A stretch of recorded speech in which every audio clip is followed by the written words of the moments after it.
Comment réviser pour un examen? Réaliser son potentiel.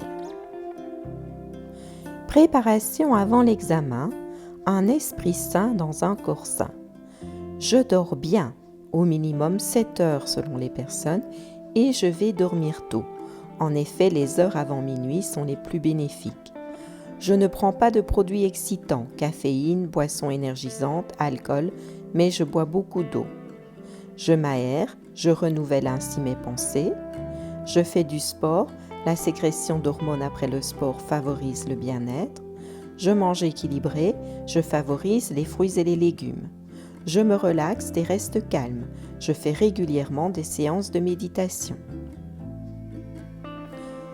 S'organiser pour réussir. Préparation pendant la séance de révision.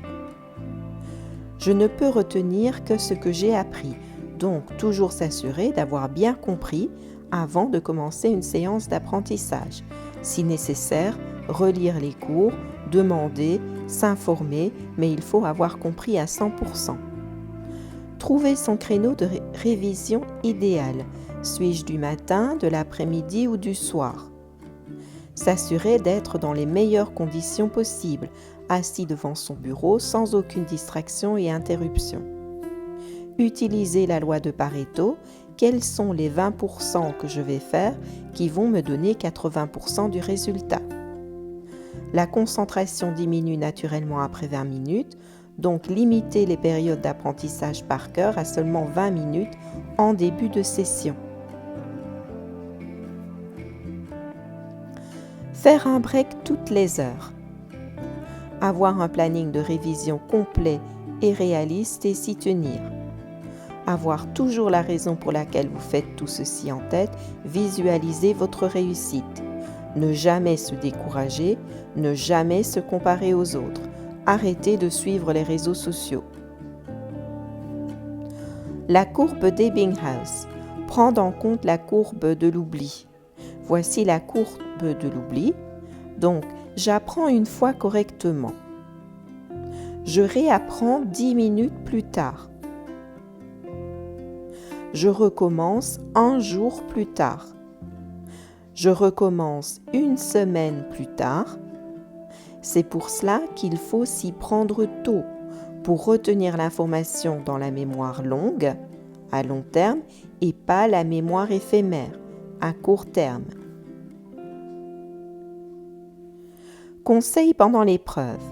Un esprit concentré, c'est 80% de la réussite. Je trouve ma zone de concentration maximale. Les athlètes l'appellent être dans la zone. C'est un état de concentration supérieure où tous mes sens sont aux aguets. Je reste calme, je respire bien. Je m'assure d'avoir une bouteille d'eau et d'avoir été aux toilettes avant. Je ne révise pas jusqu'à la dernière minute, j'arrive détendu et relax. Je donne le meilleur de moi-même. Je ne réponds pas aux questions à moitié.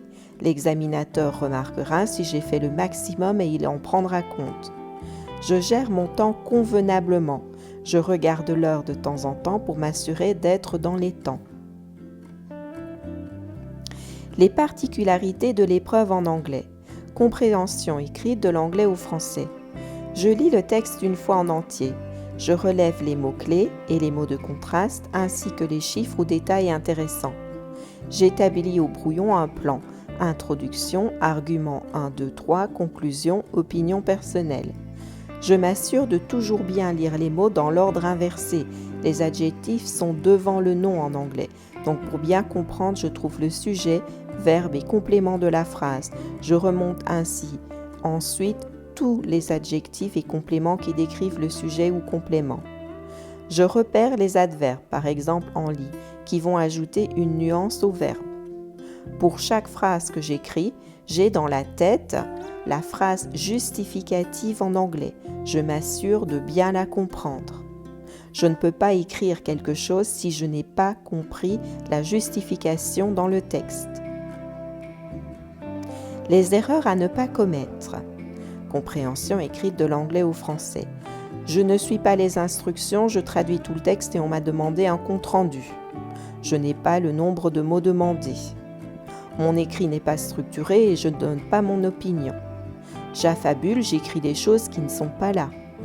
Je comprends mal le sens, une phrase pas comprise, vaut mieux ne pas l'inclure. Pour chaque phrase que j'écris, rappelez-vous, j'ai dans ma tête la phrase justificative en anglais, je m'assure de bien comprendre.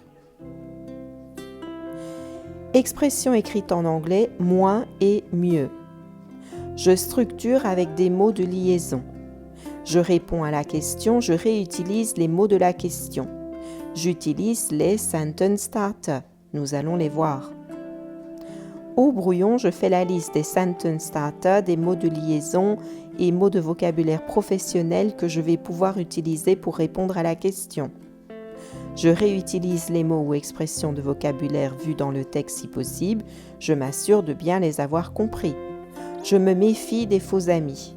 Je ne traduis pas du mot à mot.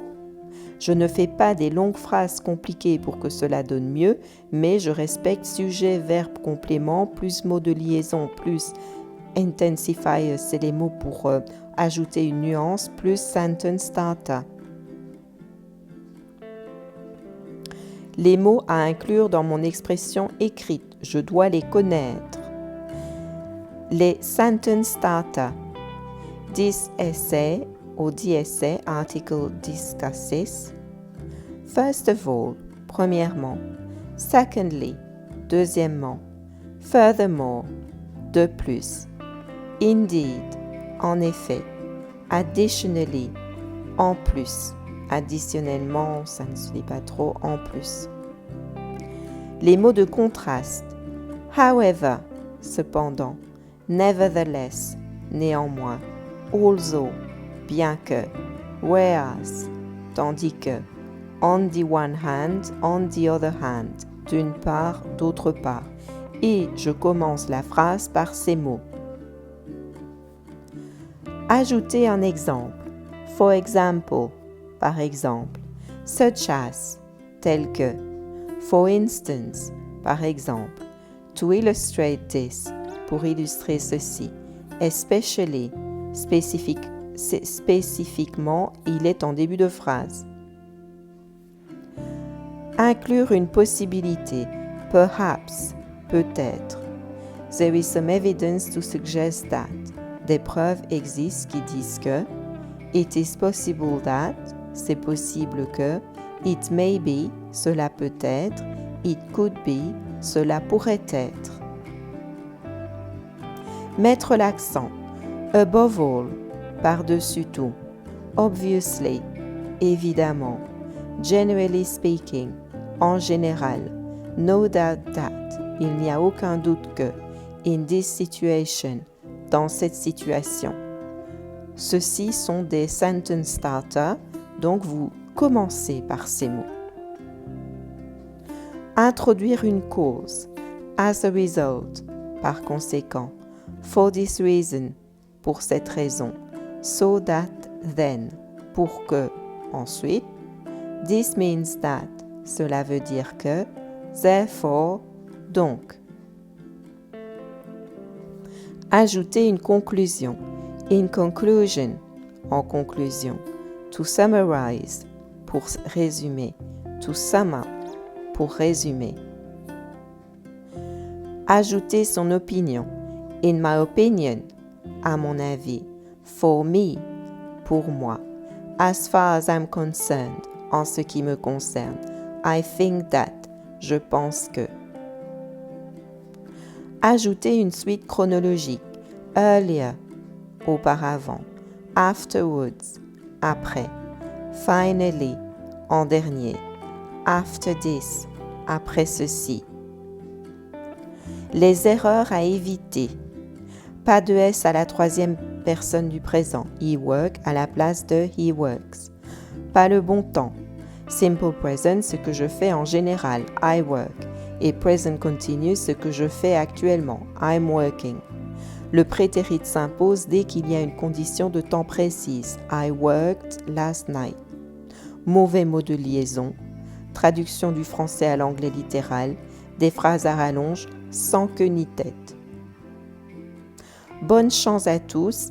Comme pour toute épreuve, elle a un début et une fin.